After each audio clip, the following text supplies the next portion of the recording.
So my Scranton story is, I was born and raised here. I'm one of 9 kids. We were raised in the West Scranton area behind St. Anne's. Large, happy, Irish Catholic family. We grew up to be proud of where we're from. Still am. I left at one point and came back, and every time I came back I appreciated Scranton more and more.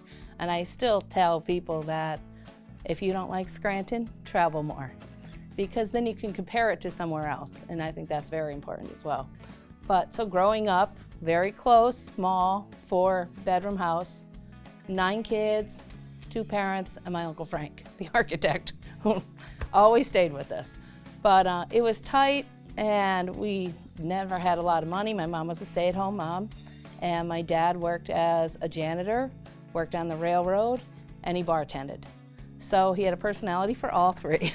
And so he's hardworking. We all got jobs as soon as we were like 13 years old, babysitting, and we still spend all the holidays together and have a lot of traditions.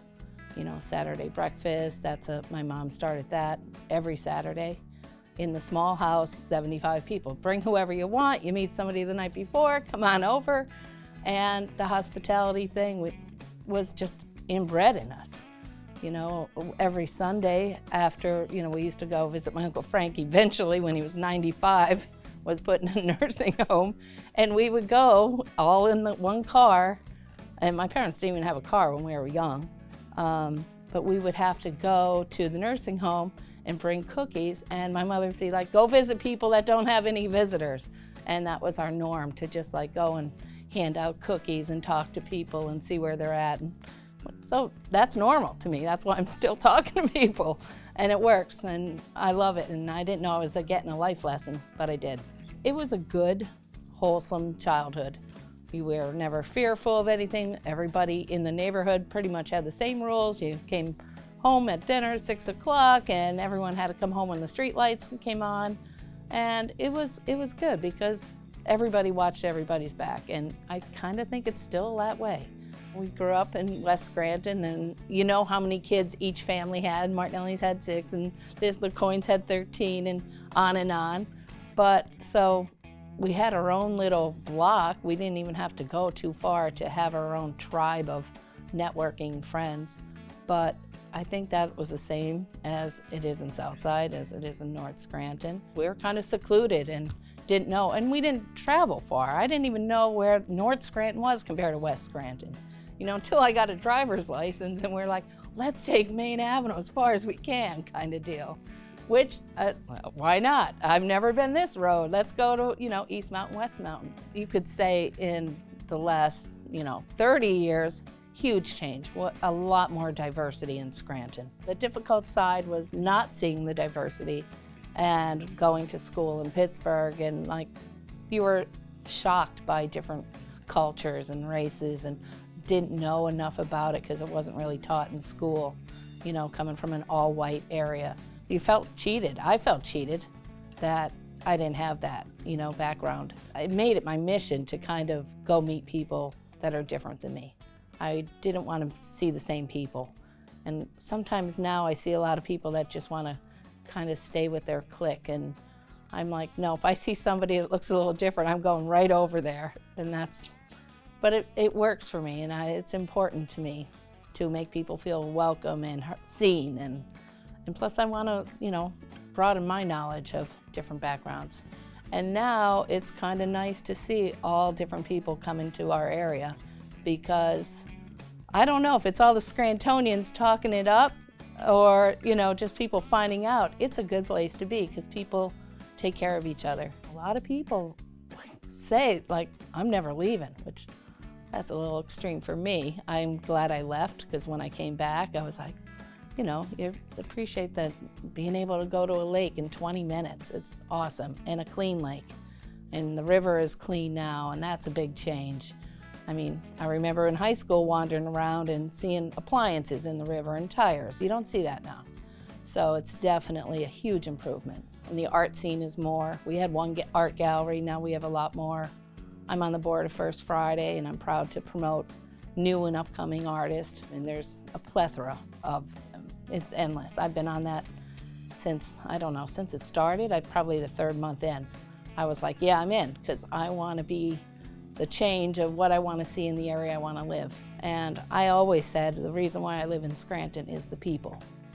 It's not the weather, it's not the beautiful roads, it's the people. And that hopefully will never stop.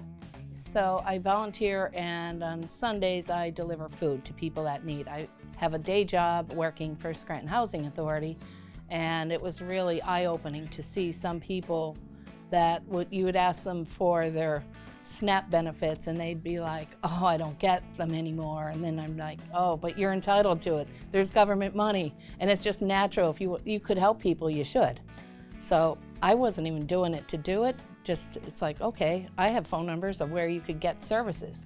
Let me help you out, or let me create a list of all these services. You don't do it for yourself, even though you do benefit from it, because it's like, hey, yeah, I feel good about myself. I just helped some guy get, food stamps, or a meal, or a shower. There's CIC and all these different services that people don't even know about, especially the people that really need them. So it just kind of created my path, and I keep doing it, and I can't help myself. It's important. If you want it here, then do something about it. It just doesn't happen without you doing it.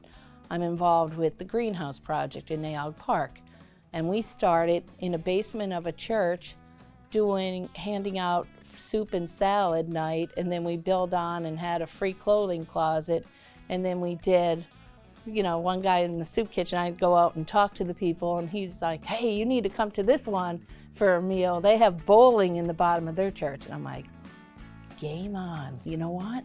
So then I start hitting up my friends, like, you're a musician, you're a DJ, you gotta volunteer one night, and then I'd rope them into it.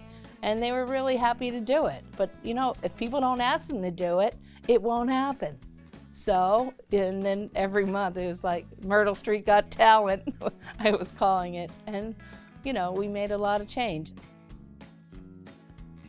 Get to know somebody before you judge them. And that's the only way we all learn from each other. You don't have to be the same person, the same beliefs, but if you actually learn why they are the way they are, then maybe it would make a little more sense, and a little understanding goes a long, long way.